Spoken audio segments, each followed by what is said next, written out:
Assalamualaikum warahmatullahi wabarakatuh.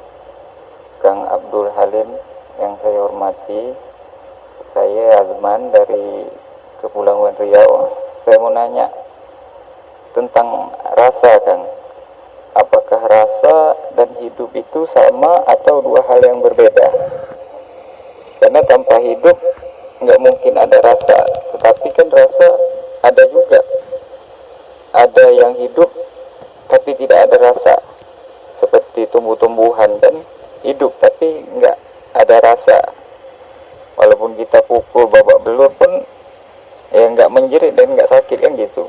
Contoh lain hewan kan, walaupun nggak pakai baju, nggak pakai celana, nggak ada rasa malunya kan gitu. Jadi pertanyaan saya di sini, rasa pada manusia ini sebagai apa, Kang? Apakah sebagai rasul dari hidup itu atau rasa adalah hidup itu sendiri? Mohon pencerahannya, Kang. Sekian akhir kalam. Wassalamualaikum warahmatullahi wabarakatuh. Waalaikumsalam warahmatullahi wabarakatuh. Hidup dan rasa. Tanpa adanya hidup, maka tak ada rasa. Dengan adanya hidup itulah rasa pun ada. Jadi hidup dan rasa itu satu kesatuan ahad. Anda bilang bahwa rasa hanya dimiliki Anda saja. Rasa hanya dimiliki manusia saja. Sedangkan hayawan atau tumbuhan meskipun hidup tak punya rasa apa-apa. Itu menurut panjenengan. Karena rasa setiap diri itu berbeda-beda. Kelihatannya tak berasa karena kita melihat sosok dohirianya seperti hewan dan tumbuhan. Akan tetapi hewan dan tumbuhan itu lebih mulia daripada manusia yang belum bertuhan. Karena hayawan dan tumbuhan itu setiap detiknya, setiap saatnya di dalamnya selalu berzikir kepada Allah. Maksudnya bagaimana? Hayawan dan tumbuhan itu selalu berzikir kepada Allah. Karena pada hayawan dan tumbuhan itu tak punya pengakuan diri bahwa dirinya lah hayawan, bahwa dirinya lah tumbuhan. Sama halnya dengan manusia, dengan orang gila. Orang gila itu tak menyadari bahwa dirinya adalah seorang manusia pada orang gila itu. Karena diri kemanusiaan dan akalnya sudah diangkat oleh Allah. Jadi rasa kemanusiaannya juga sudah hilang, meskipun wujud badannya seperti manusia, meskipun kelihatannya ada hidupnya. Namun ketika orang gila itu dikembalikan rasa kemanusiaannya, pasti mereka atau orang gila itu pasti malu. Malu bukan kepalang, melihat dirinya compang-camping atau bahkan melihat dirinya telanjang, pasti akan lari menutupi dirinya, memakai pakaian badan-badannya ketika kemanusiaannya dikembalikan lagi. Maka dari itu, mana mungkin manusia lebih mulia daripada hayawan dan tumbuhan yang selalu berzikir kepada Allah. Karena di dalam tumbuhan dan hayawan itu tak ada pengakuan diri seperti manusia. Karena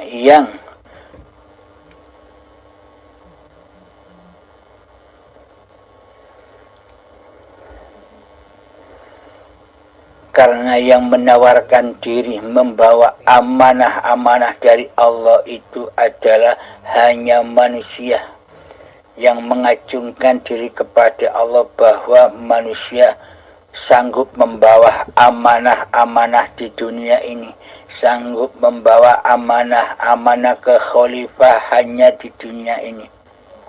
Apa amanah-amanah Allah yang diembankan kepada manusia? Amanahnya itu adalah selalu menyaksikan Allah di segala af'al yang terjadi pada badan-badan ini.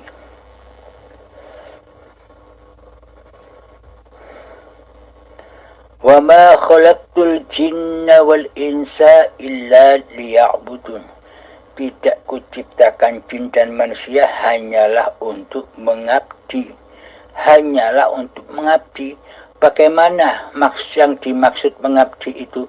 Mengabdi itu adalah selalu menyaksikan Allah.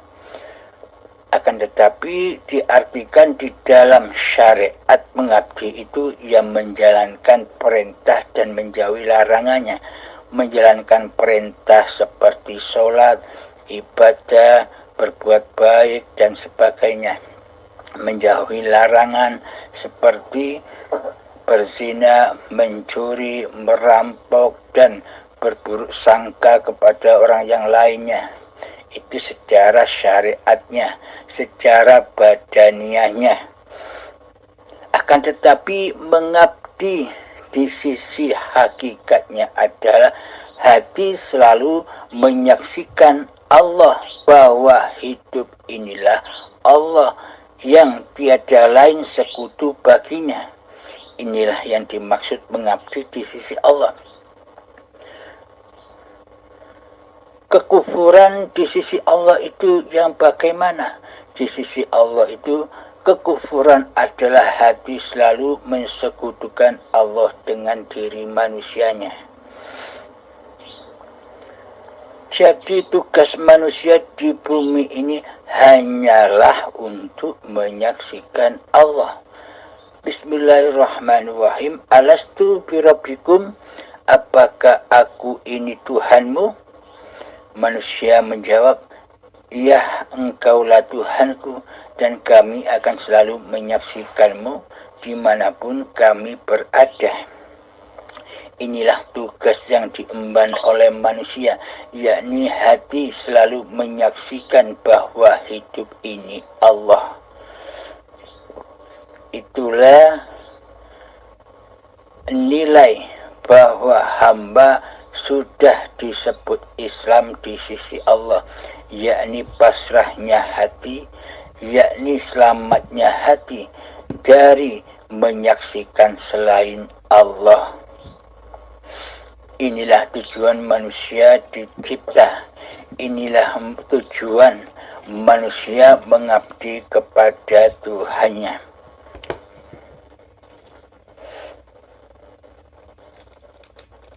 Jadi hidup dan rasa itu ahad. Rasa apapun tanpa adanya hidup, maka rasa takkan ada. Rasa bahagia, rasa takut, rasa sedih, rasa khawatir, dan sebagainya. Adanya rasa-rasa itu karena adanya hidup, karena adanya Allah untuk menguji manusia. Bagi manusia yang sudah mencapai hakikat diri sejati manusianya, yakni keadaman, ketiadaan, maka di hatinya tak akan terimbas dari rasa-rasa yang beraneka ragam banyaknya itu. Rasa bangga, rasa bahagia, rasa senang, baik rasa sedih, kecewa, dan sebagainya. Tidak akan terimbas dari rasa-rasa itu ketika hamba sudah kembali ke alam keabadian, yakni alam ketiadaan. maka di situ terjadi penyaksian bahwa rasa apapun itu adalah Allah. Karena tanpa Allah, maka rasa apapun itu takkan ada. Bermacam aneka ragam rasa itulah pagelaran Allah. Bukan Allah merasakan juga rasa bahagia, rasa bangga, rasa sedih, rasa kecewa. Bukannya Allah juga merasakan seperti itu. Akan tetapi rasa-rasa itu diadakan oleh Allah hanya untuk menguji manusia. Di dalam rasa-rasa yang terjadi di dalam diri manusia itu, mampukah manusia memandang, menyaksikan Allah lah sebagai penguasa rasa-rasa itu. Bila manusia tidak menyaksikan siapa pencipta rasa-rasa itu, maka manusia pasti tenggelam di dalam rasa-rasa itu. Jadi rasa itu pun juga bisa diartikan api anar, api jahanam, api siksa kubur. Contoh, ketika ada rasa senang, ketika ada rasa bangga di hati kita, pasti kita tidak menyaksikan Allahnya. Pasti kita menyaksikan rasa-rasa itu sendiri. Rasa bangga akhirnya diri merasa lebih nilainya daripada orang lain. Maka dari itu rasa-rasa itu akan menyesatkan manusia bila manusia masih mentuhani diri manusianya sendiri. Seolah-olah rasa-rasa itu munculnya dari diri manusia itu sendiri. Rasa sedih, rasa kecewa pun akan menghantar manusia ke lembah jahanam ketika manusia itu belum bisa menyaksikan siapa pengada rasa sedih, rasa susah, rasa khawatir itu. Ketika masih diaku-akuinya rasa-rasa itu sebagai milik rasa manusianya, maka terbelenggulah manusia di dalam anar. Jatuhlah manusia di bawah siratal mustaqim keadaan-keadaan itu. Ketika datang keadaan takut, khawatir, sedih, susah, maka tenggelamlah manusia di alam kesusahan. Hatinya akan selalu sedih. Akan tetapi bila sudah mengenal Allah, Allah lah penguasa atas rasa-rasa itu, maka tiadalah rasa sedih yang berlebih-lebihan. Hati akan selalu tenang, hati akan selalu mutmainah, selalu tersenyum, memandang, menyaksikan hidup yang menguasai rasa-rasa itu. Inilah yang dimaksud Rasulullah, utusan Allah. Utusan Allah itu hatinya selalu menyaksikan Allah daripada menyaksikan dunia dan dirinya. Alhamdulillahirabbil alamin. Semoga penjelasan yang singkat ini bisa membawa kepahaman terutama untuk diri saya dan Anda, Kang Azman. Semoga Anda bisa memahaminya. Assalamualaikum warahmatullahi wabarakatuh. Bila ada pertanyaan lagi silahkan. Alhamdulillah Kang Abdul Halim atas pencerahannya kan yang cukup jelas. Ada satu lagi yang mau saya tanyakan nih Kang. Setelah hari dibangkitkan itu kan manusia ini kan dikumpulkan di Yaumil Mahsyar. Nah, jadi secara hakikat Yaumil Mahsyar ini, padang mahsyar ini di mana atau menggambarkan seperti apa hakikatnya kan? Nah.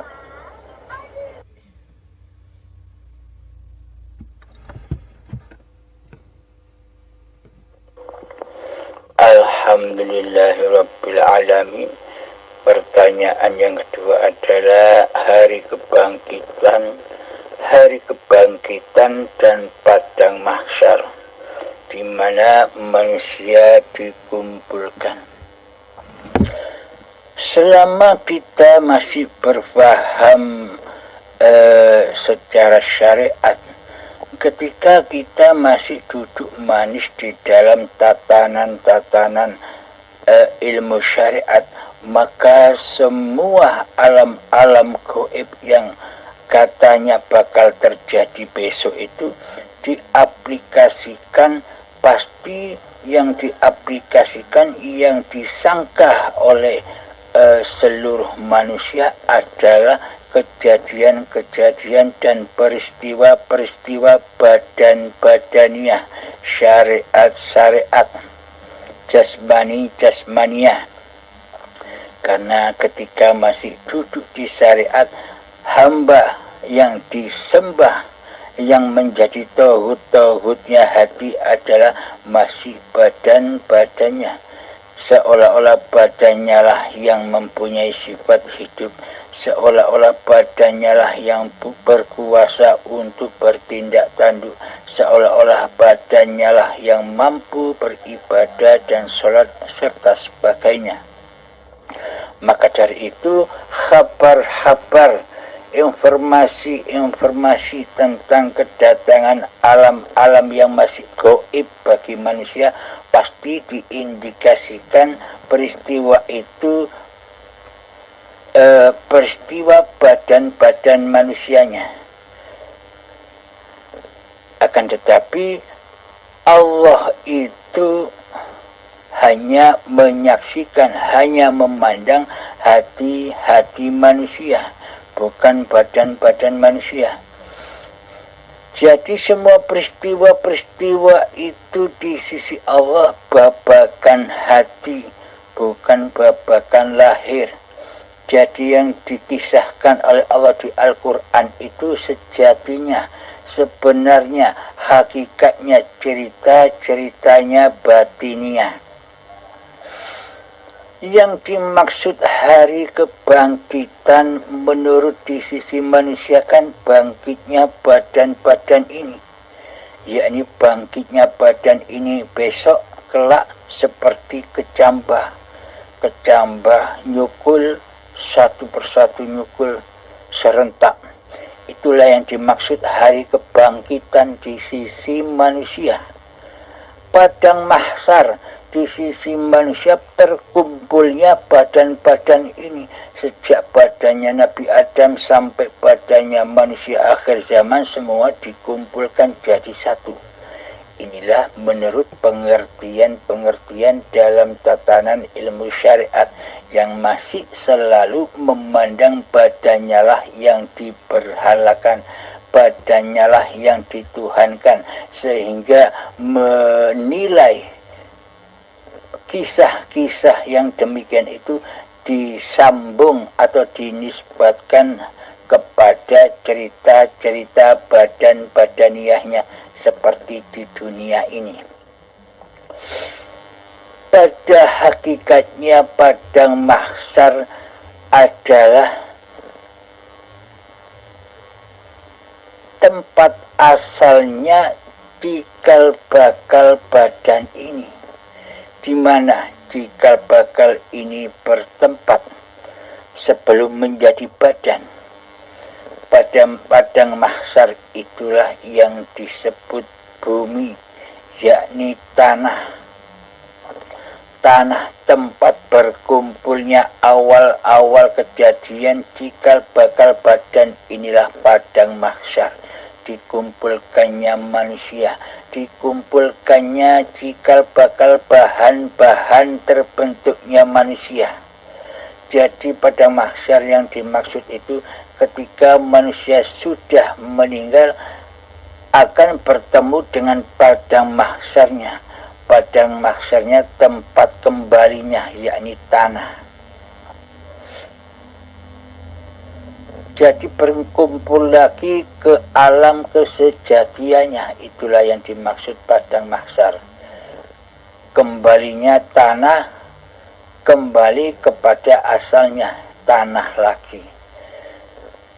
Dan hari kebangkitan Menurut syariatnya kan bangkitnya badan-badan ini seperti kecambah dari tanah, diperjalankan lagi menjadi tumbuhan, menjadi buahan, menjadi sperma, menjadi gumpalan darah, gumpalan daging, jadi janin dan jadi bayi. Yang dimaksud hari kebangkitan itu adalah setelah kiamat terjadi. Kapan kiamat kubro itu terjadi? Babakan syariatnya, babakan cerita-cerita syariatnya itu Allah lah yang maha tahu. Allah lah yang maha menguasai keadaan-keadaan itu, seperti hancurnya bumi, gunung-gunung meletus, tsunami, itu bukan wewenang manusia. Semuanya kita pasrahkan kepada Allah Ta'ala. Kapan kejadian itu, kita tidak usah repot-repot memikirkan dan menunggu kiamat terjadi, kiamat kubro yang katanya manusia kiamatnya hancurnya bumi dan langit secara syariat. Akan tetapi benahilah, sambutlah kiamat kubro yang sesungguhnya bagi tiap-tiap diri manusia. Jadi kiamat kubro bagi tiap-tiap diri manusia adalah ketika runtuhnya, ketika manusia itu tidak sadar, ketika manusia itu tidak siap, dumadaan tiba-tiba manusia itu dipaksa kembali pulang kepada Allah. Dengan rasa takutnya manusia itu melawan perintah Allah, disuruh kembali dengan paksa, maka disitulah pemaksaan hari pembalasan, hari perhitungan dimulai. Ketika manusia selama ini mengaku-ngaku dirinya lah yang wujud, dikelongkop satu persatu. Ketika selama ini manusianya lah yang merasa hidup, dikelongkop, dilepas satu-satu, dihancur leburkan kepemilikan manusianya dengan rasa sakit dan azab yang pedih. Diibaratkan oleh Imam Ghazali, azabnya, rasa sakitnya ketika syakaratul maut, ketika hari pembalasan, ketika hari perhitungan dimulai, ketika dihancurkanlah satu persatu rasa kepemilikan manusianya. Rasa sakitnya seperti kambing dikuliti dari dagingnya, itu rasanya masih 1000 kalinya. Rasa sakitnya pengelongkopan demi pengelongkopan. Inilah yang dimaksud kiamat kubro, yakni terambil lagi apa-apa kekuasaan yang bukan milik manusianya, diambil paksa, dikembalikan dengan paksa, dengan keadaan yang sangat tersiksa. Bagaimana tidak tersiksa? Kita belum siap kembali kepada Allah, maka kita dipaksa kembali pulang dengan azab siksa yang pedih di hari pembalasan, di hari perhitungan. Jadi yang dimaksud hari perhitungan, hari pembalasan itu ya saat sakaratul maut, ketika dikelongkok satu-satu apa-apa yang paling dicintainya. Inilah yang dimaksud kiamat kubro, hancur leburnya kekuasaan diri manusia. Gunanya untuk apa? Agar bisa pulang kepada Allah yang maha suci. Maka disucikanlah dulu manusia dengan azab yang pedih. Dibersihkan kembali seperti sedia kala waktu bayi yang masih keadaan suci. Setelah dilepas satu persatu, setelah merasakan azabnya syakaratul maut, maka setelah suci bersih dari pengakuan-pengakuan diri manusianya, maka matilah badan-badan ini. Mati tanpa rasa kepemilikan manusianya lagi, suci bersih seperti bayi lagi, dikembalikan ke padang mahsyar, dikembalikan ke tempat asalnya, di mana tempat asal usul cikal bakal badan diciptakan.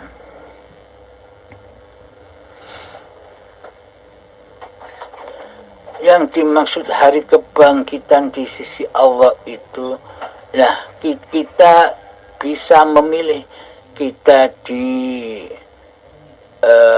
bertemu dengan hari pembalasan atau hari perhitungan atau kiamat kubro, menunggu nanti ketika ajal akan menjemput apa sekarang, mati besok apa sekarang, mati sebelum mati. Bergembiralah, selamatlah bagi orang-orang yang sebelum mati ia menyadari kematian diri manusianya, yakni belajar menempuh, menyempurnakan agamanya. Udkhulu fis-silmi kafah ya ayyuhalladzina amanu, wahai orang-orang yang beriman, udkhulu fis-silmi kafah, masuklah, berpasrahlah di dalam kepada Tuhanmu dengan sempurna, yakni memasrahkan apa-apa yang bukan milik manusianya. Inilah yang dimaksud kiamat kubro, ketika manusia sudah memahami ilmu hakikat dan makrifat serta mengaplikasikannya di dalam kehidupan ini. Maka aplikasinya adalah seketika kita sudah menyadari dengan sadar,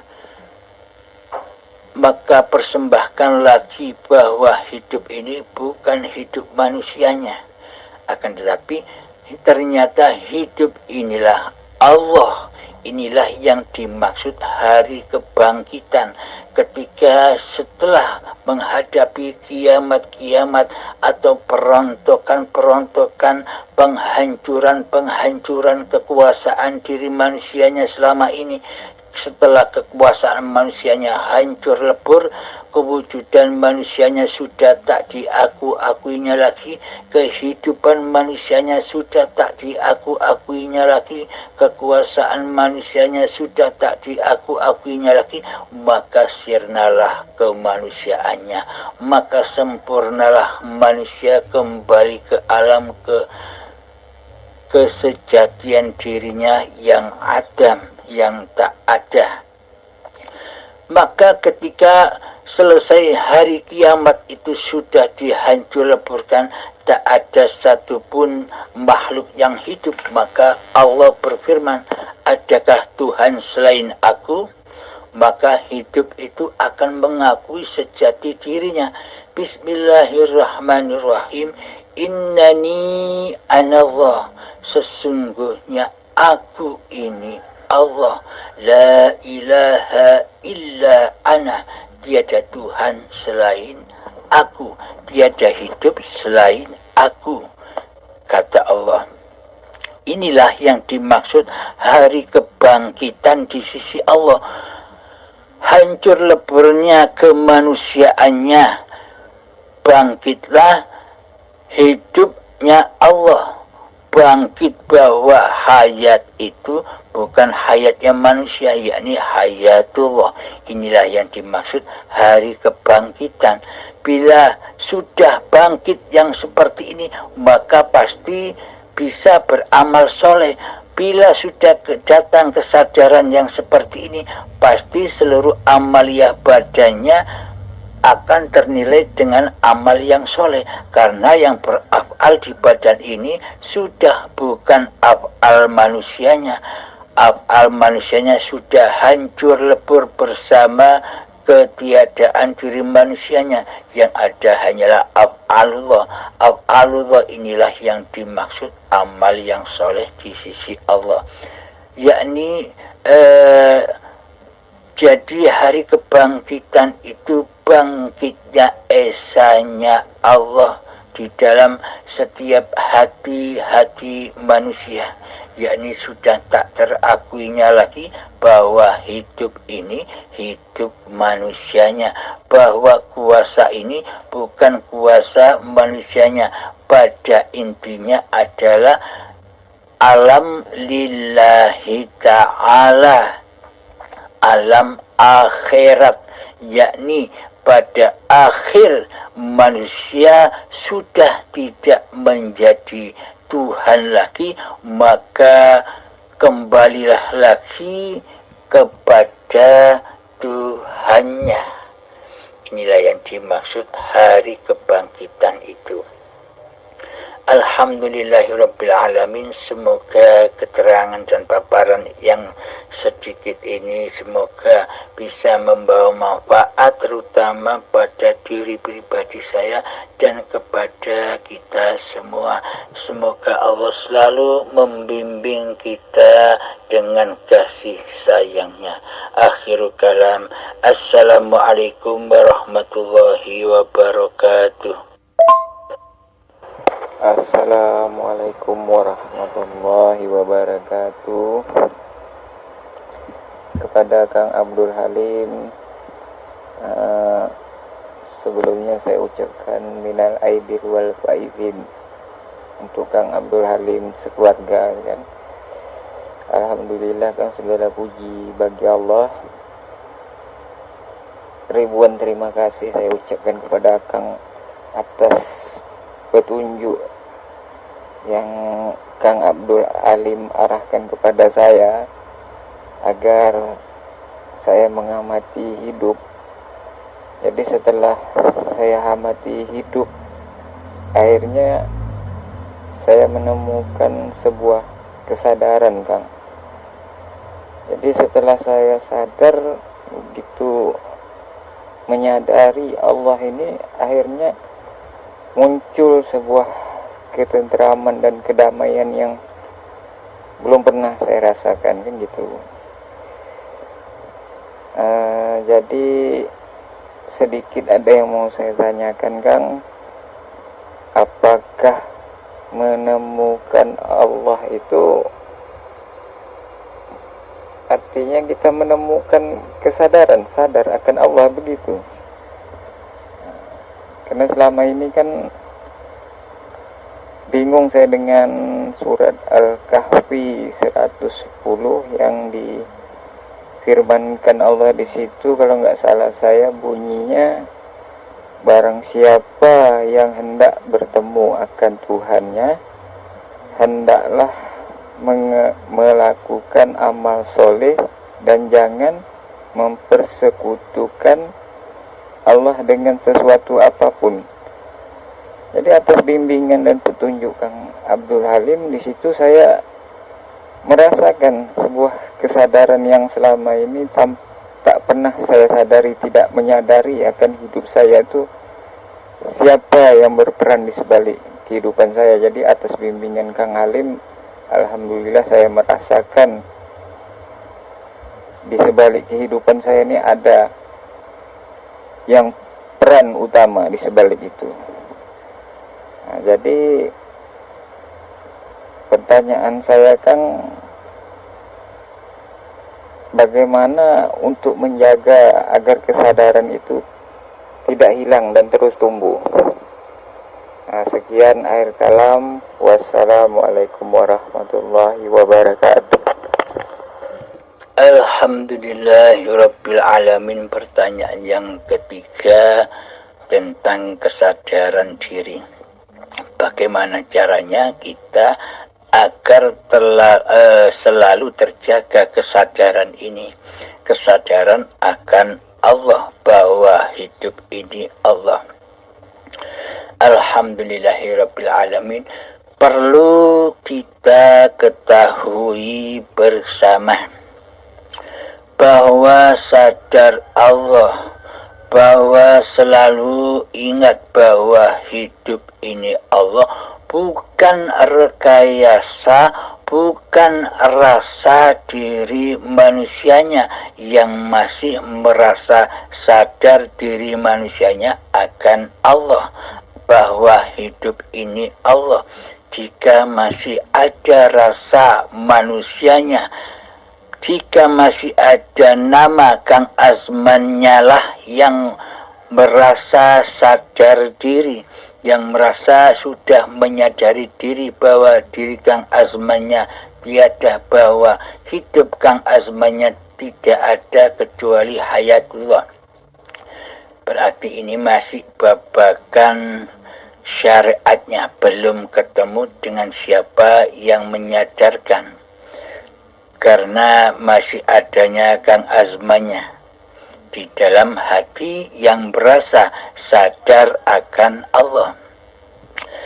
Jadi pada hakikatnya sadar Allah itu bahwa sadar yang hidup ini hanya Allah, maka sebelum menyadari hal yang demikian pasti Kang Azmannya sudah tak ada.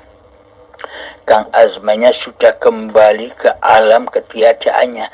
Jadi sebenarnya tak satupun manusia bisa sadar bahwa hidup ini Allah. Yang sadar, yang bisa menyadari bahwa hidup ini Allah hanyalah Allah sendiri, yakni hidup itu sendiri. Tanpa adanya hidup, apakah ada kesadaran? Jadi dengan hiduplah kesadaran itu ada, karena sesungguhnya rasa sadar itu hanyalah milik Allah sendiri. Jadi yang sadar Allah ya Allah sendiri, yang menyaksikan Allah ya Allah sendiri, yang tahu Allah ya Allah sendiri, yang menyaksikan Allah ya Allah sendiri, yang memaha besarkan Allah ya Allah sendiri, yang maha mensucikan Allah ya Allah sendiri. Kembali semuanya berpulang kepada hayatullah, semua perbuatan hayatullah sendiri. Jadi sudah lepas total jenderal dari kekuasaan manusianya lah yang bisa demikian. Jadi rasa kemanusiaannya, rasa hidup manusianya hancur lebur dulu, kiamat dulu, sehingga sudah tak ada pengakuan-pengakuan lagi di dalamnya. Setelah itu maka nyatalah Allah bahwa semua itu terjadi di dalam panggung sandiwaranya Allah sendiri. Karena la hayatan illallah, tiada hayat kecuali Allah. Inilah yang dimaksud sadar Allah itu, bukan manusianya yang sadar bahwa hidup ini Allah. Bila masih manusianya yang menyadari bahwa hidup ini Allah, berarti kan manusianya masih jadi Tuhan. Berarti manusianya kan masih merasa bahwa dirinya Allah. Jadi sadar Allah yang dimaksud sudah tidak ada sangkut pautnya lagi dengan manusianya yang sadar. Yang dimaksud manusia yang sadar Allah itu manusia yang sadar bahwa dirinya itu tak ada. Manusia yang sadar bahwa dirinya itu mati. Bahwa manusia yang sadar bahwa dirinya itu, diri manusianya itu tak ada sedetik pun, tak ada sebiji zarah pun kekuasaannya di atas dunia ini.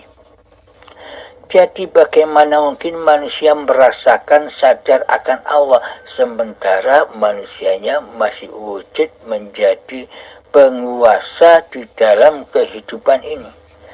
Jadi ketika sadar Allah itu muncul, maka lepaslah kehidupan, kewujudan diri manusianya kepada Tuhannya. Jadi yang mengadakan rasa-rasa seperti itu, rasa sadar kepada Allah itu adalah hidupnya sendiri, yakni hayatullah lah yang memerankan rasa-rasa itu di dalamnya guna untuk menguji manusianya.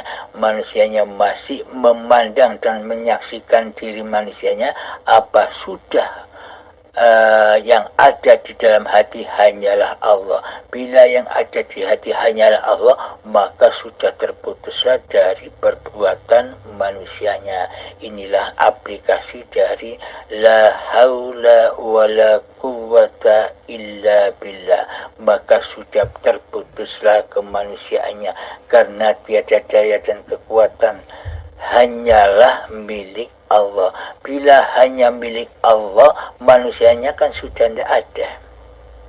Inilah alam lillahi ta'ala. Ketika kita sholat, hati kita selalu melanggengkan lillahi ta'alanya. Bukan manusianya yang berdiri untuk sholat, tapi Allah lah yang mengkehendakkan badan-badan ini, yang memperjalankan badan-badan ini untuk berbuat gambar seperti orang ibadah. Jadi yang menggerakkan, yang mengafalkan apapun yang terjadi pada badan ini adalah Allah itu sendiri. Alhamdulillahirrabbilalamin. Semoga bisa kita pahami bersama. Assalamualaikum warahmatullahi wabarakatuh.